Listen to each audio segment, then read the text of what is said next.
Hello everyone and welcome back to the channel. Today we are going to be looking at Bus World. Now Bus World, to read directly from the description on the store page in Steam, is basically a game about passenger transportations in various conditions, starting from the standard days of a bus driver and ending with rescuing people who suffered from disasters. And you can definitely see that here, can't you? This is just a few snippets of footage from the gameplay that I undertook, I guess, with this game since getting it probably a few days ago now. And you might be wondering why these people are getting off into the fire. They are actually going to help fight the fire, as it were, so that's the reason for that. Anyway, so this is Bus World. This game was only recently released in what was it, September, I believe it was, and it's made by a company called Kishmish Games. End of September, sorry. And it's still in early access mode, and yeah, so it can be considered a beta. You can see here I'm just on the main menu and scrolling through the various scenarios that are on offer with this game at the moment. There's two maps, basically Southern China and Chernobyl, as it happens. And there's things in here like tsunamis, like in Southern China, which we're looking at right here. You got some nice interesting little cutscenes that really serve to increase the tension and anxiety as you play the game as well. So the game's not just about driving a bus in the standard situation, as it were. It's about helping people out who are undergoing disaster situations, as you can see here. So it's a bit different than most bus simulation games in that regard, and for that I think it's a really good, nice, fresh change, because there's quite a bit of challenge behind some of these scenarios as well, so that makes it a little bit more difficult and more exciting to play as well. And you've got access to a number of different buses in the game, and you can basically participate in a number of different scenarios. Some of them are fairly mundane-ish kind of thing, just picking up passengers, but others, like this one, are obviously based on disasters that are happening, and you have to go around and rescue people within an allocated time frame. And if you don't time it right, or if you take too long, you can actually fail the scenario as well. Like in this case here, I just got deluged with the tsunami and my bus engine kind of locked up, hydro-locked, because I was too slow. So in the next run I actually just managed to escape with the skin of my teeth. And then from there, basically what I had to do is just continually climb up the side of this mountain with these switchbacks, using these switchbacks, climbing up ever higher and higher. And then basically what I did at one point was I actually just paused, and because I saw the tsunami coming in again and again, and I thought, well, it's not going to reach me up here. So I had a bit of a waiting game. I just stopped and just to see what was going to happen. And then the water actually just came up pretty high, and it kind of freaked me out a little bit. So yeah, anyway, that's then I managed to stall the engine while I was trying to get out of there. So that wasn't handy, but I did manage to actually complete the scenario in the end, this tsunami scenario. I'll try saying that quickly 3 times. Tsunami scenario, tsunami scenario, tsunami scenario. Okay, I guess it's not that bad. Anyway, so yes, I made it to the end of the scenario, and I managed to basically, what you do is you can earn money, or if you don't do things right, you can get penalized, and then you basically lose money, and then you basically fail that scenario and you got to do it all over again. So yeah, that's how that works. So if we go ahead and look at the Chernobyl map here, things actually start to take a pretty dark turn, actually. So that's where the kind of elephant in the room in this game kind of makes itself known. I mean, it's been quite a while since this disaster has occurred in Chernobyl, and for those of you who are not so young will probably know what I'm talking about, what that disaster was all about. So this game does kind of delve heavily into that, and there's a number of different scenarios that kind of deal with obviously the rescue, and not only the rescue but also the aftermath of that disaster as well, where you are actually involved in some of those things. So yeah, I'm not going to show too much of this here, because it does get a little bit dark when they go through the villages here with their rifles and things like that. So I've cut short some of these little cutscenes here and just cut some of that stuff out for the moment. And if you do choose to purchase this game, obviously you will see that kind of thing. Spoilers ahead, the game actually takes you back to the start before the incident happens, or before the accident happens in Chernobyl, where you basically just are driving a normal bus route, I guess, and just trying to deliver passengers or workers to the factory. And then obviously at some point along the way you do encounter the accident itself, and it's definitely something to behold. Really gives you a bit of sense of anxiety when a given disaster is occurring. But obviously this disaster here that we're looking at in Chernobyl is, I guess, one of the main disasters in the game, I guess you could say. So you've got a bit of a storyline behind that, and obviously in the scenarios following that disaster, everything is involved, such as cleaning up, picking up people, trying to rescue people, the whole kit and caboodle, basically, as you'd expect. And as a lowly bus driver, you are basically on the scene trying to help people out and things like that. So again, I'm not going to spoil it too much, but you've got scenarios like this one here, where your bus has a lot of lead plating to protect it from radiation, and then your job is to go around and basically pick up or rescue people from the plant in the hours immediately following the disaster.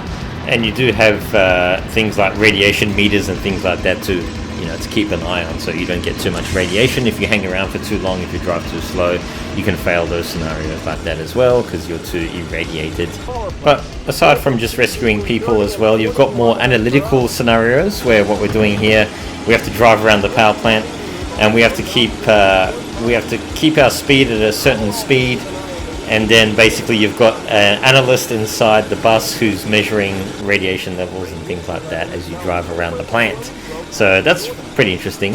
And of course it's possible to fail these scenarios too if you don't drive properly, or if you get too radiated and things like that. So there's all sorts of conditions there. And as you drive further and further in the game, you can actually unlock different buses as well. So I think there's probably about 6 buses, I think. I've unlocked 3 in Chernobyl so far. This is one of the other little buses that you can unlock. And each bus has its own engine sound, its own handling characteristics, and the smaller buses actually handle worse on the roads and actually upset your passengers a lot easier than the larger buses with the longer wheelbases. So from a physics perspective, and we'll go into physics a little bit further later on in this video, it's actually done fairly realistically. And each bus has its own amount of gears as well, 5 speeds, some have 4 speeds, things like that. In this particular scenario, we're picking up a few scientists, I guess you could say, and we're going for a little drive into the woods. And so what happens is basically the forest is irradiated, and it's called the red forest, and so you basically have to drive into the forest and then allow your scientists and analysts to take all their readings and things like that of the radiation in the forest. And it's actually here that you get to encounter the physics when driving on some of the more rougher roads as well. Some of these roads are actually really pothole ridden, as you can see here in some of this footage. It actually looks really, really bad, and the bus actually handles quite realistically over the potholes, more or less. And when I say it looks bad, I mean that in a good way. Like the way that the graphics appear of the potholes, they've made the road look really realistic, I reckon. And you can really see how heavily potholed the road is. You do get more of a sound effect of the rumbling, and if you've got passengers aboard and you do like a normal passenger run over these roads, the passengers actually get quite upset as well if you drive too fast, and you can fail your passenger runs that way as well. And we'll get to see that when I do a passenger run later on in this video. But yes, one of the strong points of this game, I just wanted to show a little bit of footage of how the buses act when you drive off-road and over some more rougher terrain. I think they've really done it quite well, considering the game is still early access as well. So you can actually get bogged, you can run into obstacles when you're off the road as well.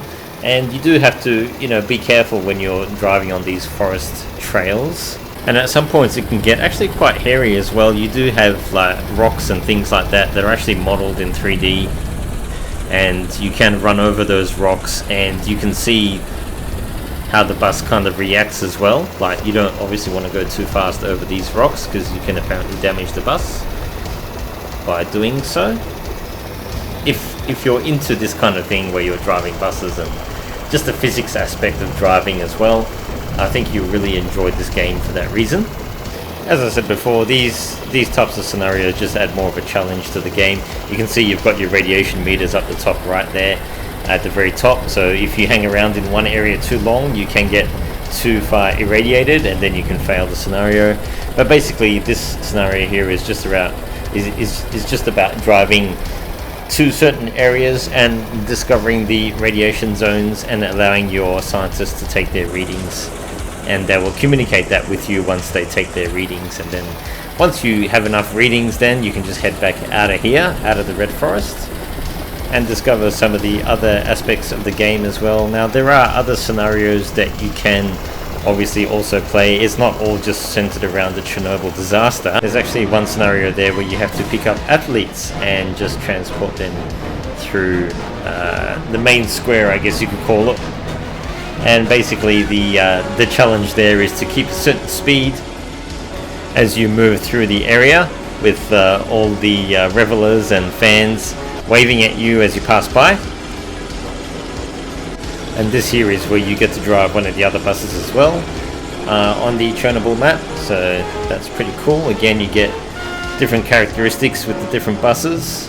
There's also another mission where you actually have an overheating bus and you need to not only open the hood to keep it cool, but you actually have to turn the engine off and coast during your scenario to actually keep the engine temperature in check. And you've got this little bar on the screen.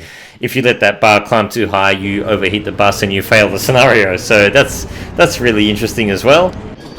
Something different anyway. It definitely forces you to think a little bit outside the square and try and time your engine running and your engine coasting, I guess you could say, so that you don't miss the green lights and all that kind of thing. And yeah, you do have to be careful. If you do accelerate, the bus more, it does actually heat up quicker, and if you let it idle, it actually heats up or it almost stabilizes temperature wise. So that's pretty realistic as well. It just adds a little bit more fun to a otherwise somewhat mundane bus run, I guess you could say, in some ways. But I must say, even the normal bus runs where there's no issues, I guess, are still quite enjoyable because the roads are actually in pretty poor condition most of the time, so that makes it fairly interesting anyway. Okay, I'm just conscious on time, and this is just meant to be a bit of a first look video. Well, it is called a first look anyway. I'm just meant to give you a bit of a overview of the game itself, and we'll probably do some more videos in the future if you guys want to see more. I do enjoy playing these types of games as well, so you may well see more videos on my channel regarding this game. I'm just going to do a quick free run. So basically in the game you can choose the free run option, and you can just choose a route and you can drive your bus, pick up passengers, and there's no incidents as such. There's nothing scripted to occur, at least, so you just make your own trouble or your own fun. And you can basically set up your buses from the garage as we've got here. You can choose your buses. You can go ahead, you can choose the different types of add-ons, paint jobs and things like that if you have unlocked those things. You can see here for one of my buses here, the OSB Taiga. I haven't unlocked a lot of the options for it yet, so I can't really change too much on it. But if we look at one of these other buses, the OSB Vostok, there's a few more options here that I've unlocked. So you can change the headlight styles, you can change the door for the driver, you can add radiation protection if you want to drive around that way. I don't know why you'd want to if everything is fine, but anyway, you can change the paint job and things like that. So that just gives you a bit of a taste of how you can customize your bus. And these are the 3 buses basically that I've unlocked for the Chernobyl map, as you can see here. So this is the second bus. I think I do enjoy that 3101 bus the most, the long wheelbase bus that I just had on the screen there. The little OSB Taiga isn't too bad either. You do get a lot of visibility in this bus, but I find that this bus, because it's got a short wheelbase, it's a lot less comfortable for the passengers. They will complain a bit more, whereas this one here, the 3101, I think this one glides over the potholes a little bit better. So I think we'll just go ahead and choose this bus and go for a quick little run, because I haven't actually driven it and shown you guys how to do a run from end to end yet. So let's just go ahead and choose this. And you've got a screen here where you can choose your routes. You can even create your own route as well. You can choose what bus stops you want to stop at. In this route here, we're going from Kopachi, which is this, I don't even know if I'm saying that right, but anyway, apologies if I'm not. There's this little town here where we start off, and we'll just need to stop at our first stop, which is within the town, that little red bus stop there. We'll make our way across the pothole-ridden roads. Some of these roads get pretty bad through here. Then we'll hang a right eventually at Lelive, I think. I'm pretty sure that's wrong as well, the way I'm saying it. There's another bus stop there. We'll bypass those 2 bus stops there. We'll bypass those ones as well. And basically end up in Kopachi. Sorry, not Kopachi, in Chernobyl. Chernobyl 2, for that matter. I'm not too sure. I think that's the Duga radar station it says there. So whatever it is. And so here you go. You get loaded up into your bus. You've got mouse look. There's no head tracking. So if you've got a Track IR head tracking unit, unfortunately it doesn't quite work yet. There are functional mirrors though, as we can see here. I'm just going to give a quick rundown of the interior of the bus.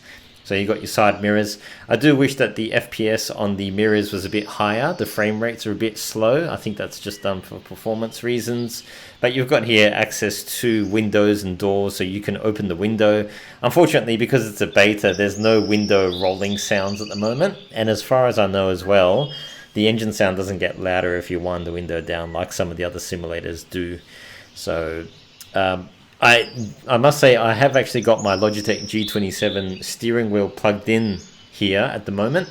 So, and that's got my pedals, including the clutch pedal, and my H shifter first through to 6th gear as well. So that's all plugged in and working.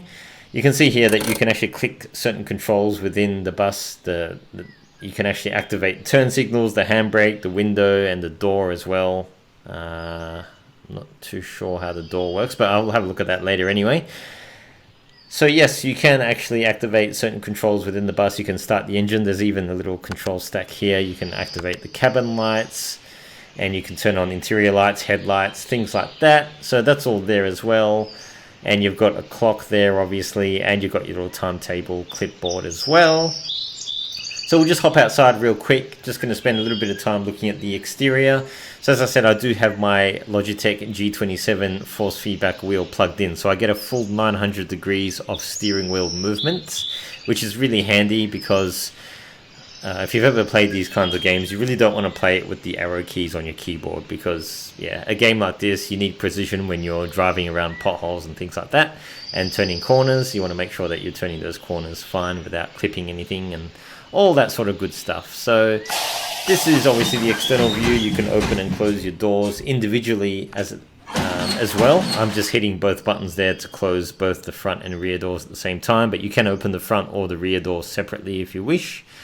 And you've obviously got, you know, the front of the bus with all your signs and things like that.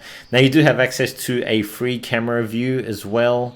So you can actually go ahead and just go anywhere you want really within the bus. As you can see here, I'm just going to the rear, and you can see there's even a little damper or actuator for the door that's modeled. So when I open the door, you can see the little hydraulic ram just moving there. We'll just hop outside the bus for a sec. You can, on this bus at least, open the hood because that's as part of the overheating scenario that they needed to do this. Unfortunately, the pulleys don't animate on the engine, so that's a bit of a bummer. You can see there I've started the engine. Oh, you can hear that. But unfortunately, those pulleys are not turning. So anyway, that's not a huge deal, I guess. It is a beta game, you must remember that. So it's still in early access. The developers are still working heavily on it. So it's one of those games where hopefully it will not be abandoned by the developer, and hopefully it will be continued to be improved and developed. And you can see I've just turned on the headlights there. You can see the lighting effects that light up the road, so that's there as well. I just let the handbrake off, and you can see there that the bus is rolling back a little bit. Now there is a clutch as well. If you've got a clutch pedal on your game controller, which I do on my Logitech G27, I've got an analog clutch pedal. So when you engage first gear, you can let the clutch out slowly, and you can actually move the bus that way. All of that is simulated. Just going to go off-road here a little bit. You can see how the physics more or less are there. Once we get onto the road as well, you will be able to see the suspension working a little bit better. I'm just going to hop back inside here because I'm just not sure what traffic is coming at the moment. Let's just set up this wheel view using the free cam, and we'll hop into this view a little bit shortly as well, in just a few moments I should say. Just going to check for traffic, and yes, I can see someone coming. Just going to wait for this other car to pass by, and then we'll head up onto the road and we'll do ourselves a quick little passenger run with this bus here, pick up some passengers, and finish the video off with a bit of a summary. So just entered the roadway here, and we're going to need to turn around, so I'll just turn around, do a U-turn shortly, and we will be picking up the first load of passengers from the bus stop that is on our left right here. And you can see there's a little white section of the road is marked off for you. That's where you need to stop, so just bear with me a sec. I'm just going to turn the bus around and be right back. Before I do that, I just want to show the penalties that you get if you do things wrong. So I was just driving with the doors open there, and it just penalized me $50. So I'm minus $50 at the moment before I've even taken any earnings from any passengers today. Anyway, let's pick up our load of passengers.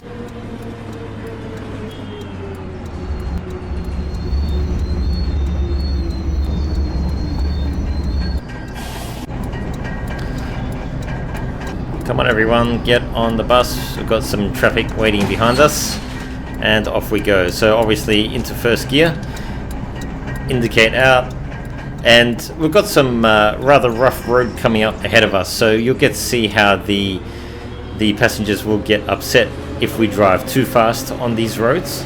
So you can see the clipboard there on the right hand side. Just on the dashboard there shows our stops coming up, and we're running a little bit late, 4 minutes late, and we're $140 in arrears at the moment, in minus, because we've been faffing around a little bit. But during a normal bus run you'll obviously be more on time. You can bring up the map as well just by hitting the M key, and that will show you a bit of a map of the bus run that you're doing. And here we go, here's the potholed area. So we just have to be careful here. You can see top right a little passenger displeasure meter, I guess you could call it, has appeared, and you can see how just running over this pothole ridden road a little bit, I like the way that they've actually shown the potholes on the road itself. It's you know, graphically I think they've done a good job, and the suspension does more or less react to the potholes as well. You didn't really get to see it too much there, but it does actually occur. So the road's kind of gotten a little bit smoother now, so I'm just going to go back to second gear because third gear is not giving me much joy. I'm just going to wind out second, back to third, and this bus has 4 speeds, so soon enough we'll be in fourth gear, and then we should be doing around 60 kilometers an hour at least, if not more. So here comes some more potholes though, so we'll have to slow down again. So you can hear the rumble as you run over the potholes there. And you can see that passenger meter climbing and climbing. If that red bar fills up all the way, then you'll fail the scenario. Basically, everyone will want to exit your bus. So I'm just slowing right down here because that bar is getting quite high, and I don't want to fail this scenario. So I'm just going to slow down and let everyone kind of subside in their anger and rage just for a bit, and then speed up a bit more. And now we're back on more or less smooth road, so now we can wind it out through the gears and get into top gear. One thing I do find as well with this game, because it's still early access, hopefully they'll fix this up soon, but when the terrain does do its loading, because it loads dynamically as you drive, there are some stutters and frame drops as you drive, so that's a little bit annoying. And I do have a GeForce RTX 3070 graphics card, so yeah, I've got the graphics turned up fairly high, so a lot of the settings are on very high or ultra, so I can probably turn things down a little bit, because I do notice that I get some stuttering now and again. But overall I think the game runs fairly well given its early access. So we've got a nice smooth road here, and just in fourth gear, and got my foot on the floor basically, and just trying to go as fast as possible. So trying to make up a little bit of time. So I'll keep on going and I'll join back up with you again shortly. Here are some particularly rough roads that I've now encountered on this bus trip. And these are basically just huge concrete slabs which somehow pass for roads around here. I'm not sure how that works, but yeah, it is what it is. And you can see that the bus suspension is reacting there to these roads rather appropriately, I guess you could say. But if we were driving the smaller, more short wheelbase bus, we would have a lot more issues with our passengers getting a lot more angrier than they are right now. So this long wheelbase bus, this 3101, actually handles this terrain a lot better. Okay, so once again we have managed to make it off-road somehow. Unfortunately, these roads are really bad. So bad, in fact, that there's multiple detours on this route, it seems.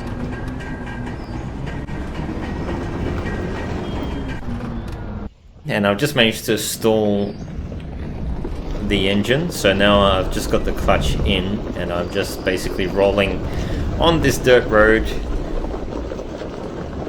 And the sound of the dirt and gravel crunching under the tires is actually quite realistic. I think you'll agree. And from a physics point of view as well, I'm actually in gear and I've just got the clutch down. So you can actually start the engine, which I've just done there, and then, or restart the engine I should say, and then just continue on. So another plus in my book, I think, for this game is just the physics and how they've modeled driving off-road. Okay, so we've made it now to the end of the bus run. Apologies there, I've had to sort of cut it short a bit there because just conscious of time there, we're almost at the half-an-hour mark now for this video, so I didn't want to make it a hugely long video. Really appreciate your viewership if you've made it this far. Thanks again. And I hope you all enjoyed watching today, and let me know your comments as well on this game, Bus World. I've just managed to stall the engine again. I'm just going to do my last drop-off of passengers, and then this will be basically the end of the scenario. As you can see there, they've actually, I think we've got a fairly good little bus simulator here, and it's something that, whoops, managed to stall again. It's something of a bit of a breath of fresh air with all the disasters and scenarios that are modeled within the game as well. Something a bit different, as I mentioned before, from some of the other bus simulators out there. And I think the graphics are probably a little bit better, obviously, being a new game, than some of the older bus simulators out there from some of the other developers. So I think this is definitely a game to watch. And if you are into this kind of thing, I would definitely recommend picking it up if you're interested in everything that you've seen here today. And so yes, please like, comment on the video if you wish. If there's anything else you'd like to see from this game in the future, I'll probably be putting more videos up of it anyway. And please subscribe if you haven't already as well, if you enjoyed this type of content. I really appreciate it. Thank you again for watching, and I'll catch you all in the next one.